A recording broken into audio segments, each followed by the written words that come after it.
Hello guys, good morning. Welcome to New Nassau, my off-grid permaculture home. I am starting a food forest here as well as an off-grid living site, and I hope that it one day becomes a place to practice yoga, and the possibilities are endless, I suppose. But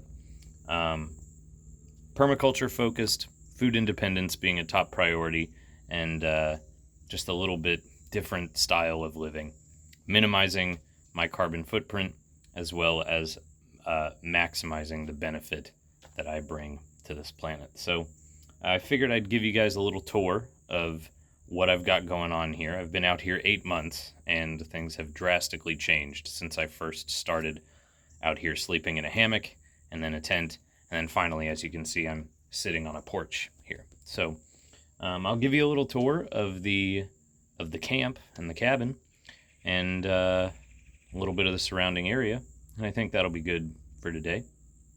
So first, I guess my front porch here. Just finished my yoga practice a little bit ago. Have some tools still laying around, and this here is my pantry of sorts. It's a little cluttered again because I have been busy putting in these beauties. Just finished my staircase to my front porch yesterday.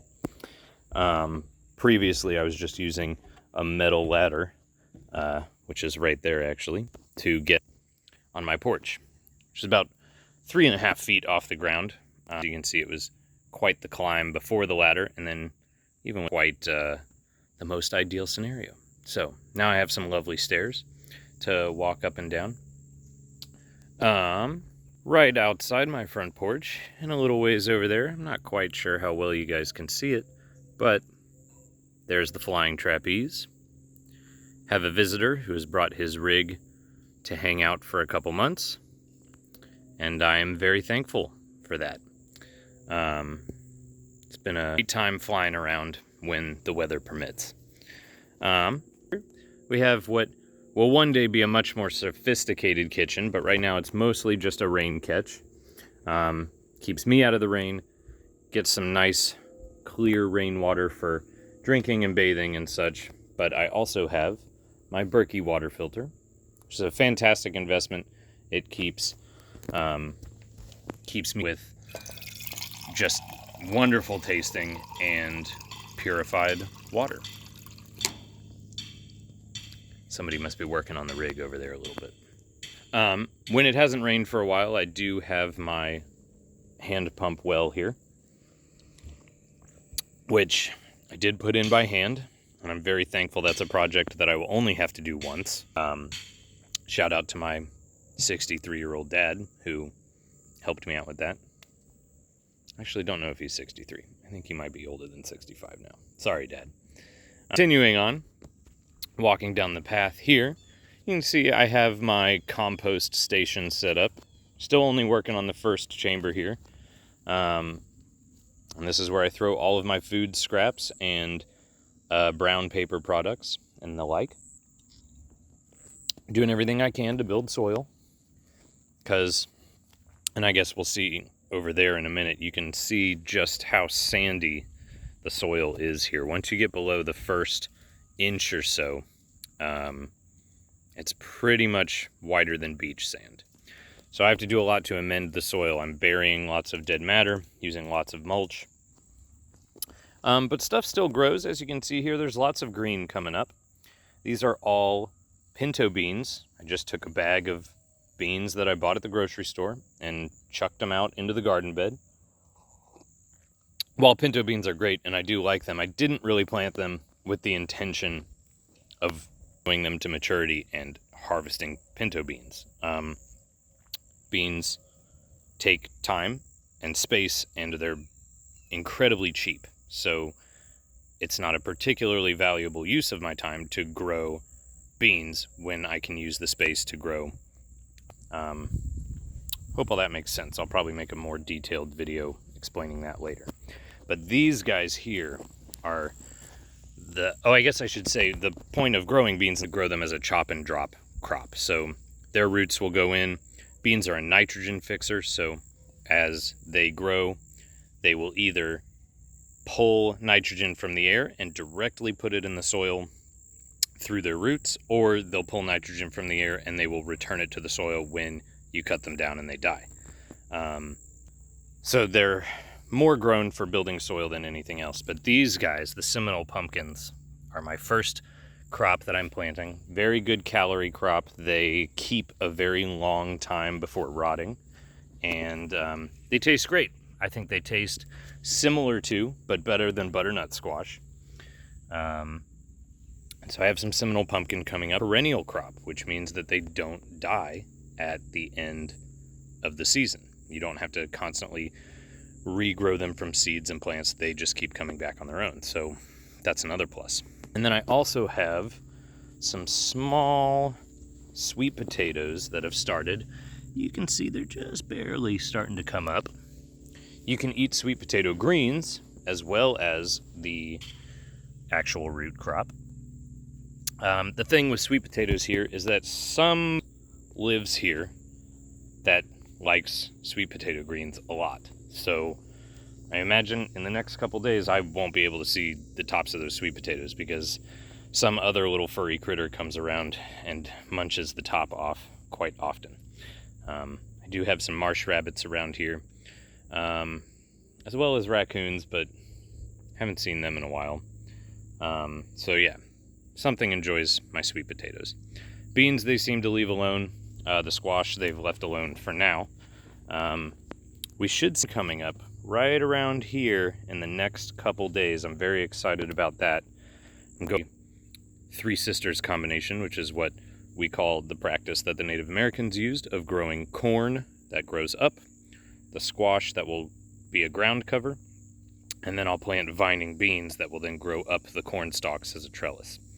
And then I'll have corn, squash, and beans, which is a fine meal for me. Here you can see we have pigeon pea growing up. These grow into a shrub or a bush or a small tree. Amazing nitrogen fixer. Good for firewood, good for mulch, good for chop and drop, and great for food. Wonderful source of plant-based protein. And there are papayas growing up there as well. And I have planted sunflowers, but the same furry friend that likes sweet potatoes also enjoys the sunflowers. So struggling with having the sunflowers come up. I did throw some chard seeds in that bed as well. Chard is just starting to come up. It'll be nice to have some nice greens. And I got a pepper from the local market and I threw those seeds in there too. So we'll see if peppers come up as well. Right there you can see my laundry line. Those are my clothes that I wore after I bathed last night and I just tossed them on the line. So those will dry throughout the day, but they got a little moist during the night. And here's my bathing station. It's hard to really call it a shower as I am filling up buckets and using a bowl. But let me tell you, it's actually a very, very relaxing way to take a bath. Fill up a couple buckets, wash your hands and arms and face in the bucket and then use the bowl to just sort of dump over my head and over the body that I can't reach. And the pallets, nice little shelves for my soap, and I just hang my washcloths and on there. I like it. It's very nice. We have my garden here. This is going to become more of a tea garden. Right now I have basil, some nasturtiums that are just starting to come up, and cranberry hibiscus. Nasturtiums and cranberry, more of a green that you would use in salads or stir fries or what have you. So it'll be a multi-purpose garden, but I am excited to plant borage and bee balm and a few other very nice plants there as well. Take a look at our lemon tree that we just recently planted, donated by a friend of mine who helped plant it as well. And this guy has just taken off wonderfully. When I got this lemon tree, all of this wasn't here. So all of that is new growth. All of this is new growth. She is loving all the love and attention and care that we put into planting her. And she is doing great, aren't you? And this here's the full shot of the cabin.